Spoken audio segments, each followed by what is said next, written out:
दोस्तों स्वागत है आप सबका मेरे YouTube channel Sachin education hub पर। दोस्तों आज का हमारा टॉपिक है ट्रांसफ़र प्राइसिंग। तो ट्रांसफ़र प्राइसिंग होता क्या है, रिलेटेड नोट्स चाहिए, इसके हैंड रिटन चाहिए, टेलीग्राम चैनल पे मिल जाएंगे। प्रेजेंटेशन के वे में नोट्स चाहिए तो आपको यहाँ पे मिल जाएंगे। लिंक आपको डिस्क्रिप्शन में दे दिया गया है टेलीग्राम का। तो सबसे पहले ट्रांसफ़र प्राइसिंग क्या होता है, the setting of prices for goods and services sold between control और related legal entities with an organization is called transfer pricing. जब आप प्राइस को सेट करते हो किसके, गुड्स और सर्विसेज के, जो आपने सोल्ड करने हैं ऑर्गेनाइजेशन की डिफरेंट लीगल एंटिटीज के बीच में, उसे हम क्या कहेंगे, उस प्राइस को हम क्या कहेंगे, ट्रांसफ़र प्राइसिंग। एग्जाम्पल से जल्दी समझ आएगा कि जब सब्सिडरी कंपनी है उसने पेरेंट कंपनी को गुड्स दे दिए और जो प्राइस उस गुड्स का बना है जब वो पेरेंट कंपनी ने सब्सिडरी कंपनी को पे कर दिया, उस प्राइस को हम क्या कहेंगे, ट्रांसफ़र प्राइसिंग। यानी जिस प्राइस पर आपने सोल्ड किया और वही प्राइस आपको पेरेंट कंपनी ने वापस भी कर दिया, that is called transfer pricing. पढ़ के देख लो, ज़्यादा क्लियर हो जाएगा अगर नहीं समझ आया तो। इसके बाद अब आपके सामने आ रहे हैं इसके उद्देश्य यानी ऑब्जेक्टिव्स क्या होते हैं। तो पहला है टू मेंटेन डिविजनल ऑटोनॉमी। अब आप डिवीजन्स में सब कुछ कर रहे हो, प्राइस को सेट कर रहे हो, तो डिविजनल ऑटोनॉमी तो बनती है, फ्रीडम आपको मिल जाएगी कि आप अपना प्राइस खुद सिलेक्ट कर सकते हो। सेकंड है to allocate the resources and use them efficiently. आप अपने रिसोर्सेज जितने भी हैं उसे एलोकेट कर सकते हो डिफरेंट डिवीजन्स में और उसे यूज़ भी कर सकते हो efficiently. To provide best route for decision making in the organisation for selecting the price. कैसे प्राइस को सिलेक्ट करना है उसके लिए एक बेस्ट रूट आप डिसीजन मेकिंग का तैयार कर सकते हो with the help of transfer pricing. और ट्रांसफ़र प्राइसिंग आपका ये भी इसलिए पॉसिबल है कि जब आप प्राइसिंग सेट करोगे इतनी अच्छी से वो हो जाएगी जिससे आपके टैक्सेस होंगे जो आपके बढ़ते जा रहे हैं उसमें मिनिमाइजेशन हो जाएगी।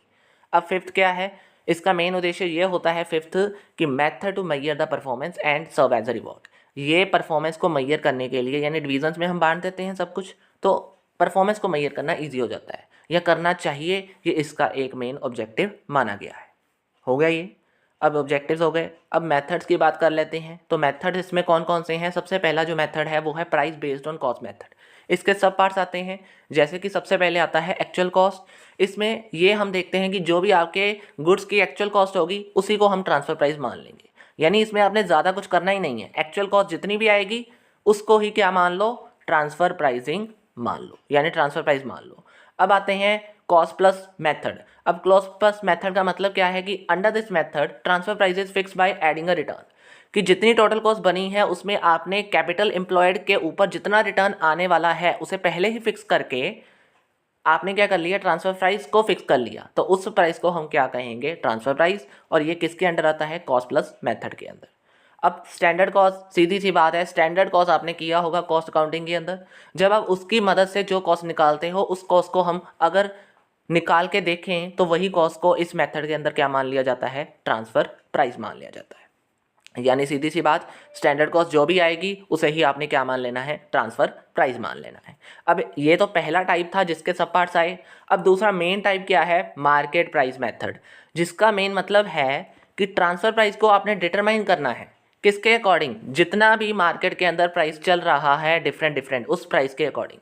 यानी जितने प्राइसेस आपके मार्केट के अंदर वेलिंग कर रहे हैं, प्रीवेल कर रहे हैं, उस मार्केट प्राइस की हेल्प से आपने जो प्राइस निकाला या उस प्राइस की हेल्प से जो मार्केट प्राइस नज़र आया उस मार्केट प्राइस को क्या मान लिया, ट्रांसफ़र प्राइस।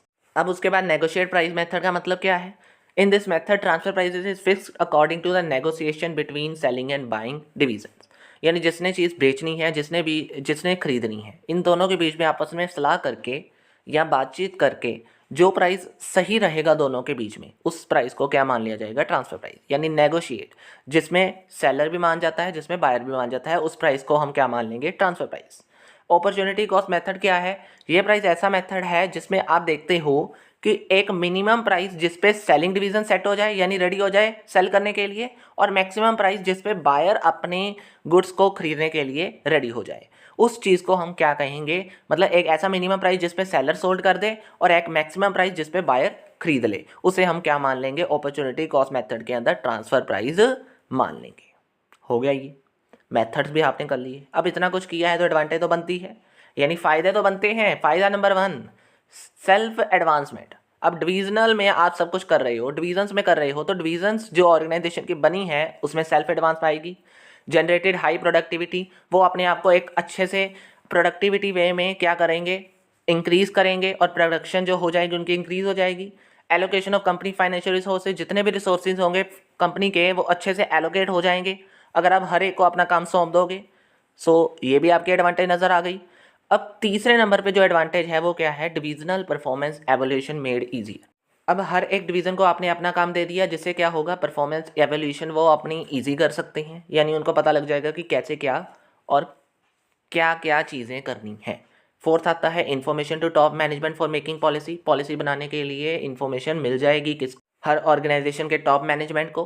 तो ये एक टॉप मैनेजमेंट के लिए भी एक बेनिफिट होता है।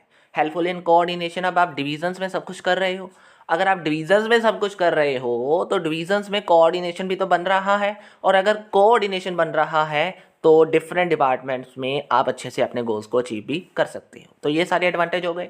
अब बात करते हैं थोड़ी सी डिसएडवांटेज की। तो डिसएडवांटेज क्या है सबसे पहले नंबर पे, तो पहले नंबर पे भाई टू मच कॉम्प्लिकेटेड। इतने सारे डिवीजन्स अगर आपने बना दिए अपने ऑर्गेनाइजेशन के अंदर, यानी अगर आपके ऑर्गेनाइजेशन के अंदर 100 से भी ज़्यादा डिवीजन्स हो गई तो क्या होगा, ट्रांसफर प्राइसिंग कॉम्प्लिकेटेड हो गई, ये मेथड है तो फेल हो गया। अब दूसरा, difficult to estimate right amount of pricing. इतने सारे डिवीजन्स हैं, इतने सारे प्राइसेस आएंगे आपके सामने, तो प्राइसिंग पॉलिसी बनाना बहुत मुश्किल हो जाएगा। 100 से प्लस डिवीजन्स हैं, बना तो लिए प्राइस, लेकिन उसे राइट अमाउंट कैसे सिलेक्ट करनी है वो डिफ़िकल्ट हो गई। एक्स्ट्रा टाइम लगेगा, एक्स्ट्रा पावर लगेगी, एक्स्ट्रा मनी लगेगी इस मेथड को यूज़ करने के लिए, ये भी एक इसकी डिसएडवांटेज है। और लास्ट, डिफ़िकल्ट टू मैनेज। अब अकाउंट्स बनाने तो उससे भी ज़्यादा डिफ़िकल्ट हो गए। तो ये भी आपकी क्या नज़र आ रही हैं, डिसएडवांटेज। इसलिए दोस्तों आज का ये टॉपिक यहाँ पे ख़त्म। छोटा सा टॉपिक था एग्जाम्स के लिए। होप सो वीडियो अच्छी लगी है। वीडियो अच्छी लगी है, सही लगी है तो लाइक शेयर एंड सब्सक्राइब तो बनता है दोस्तों। कोई मुश्किल आए तो नीचे दिए गए कमेंट बॉक्स में कमेंट कर देना।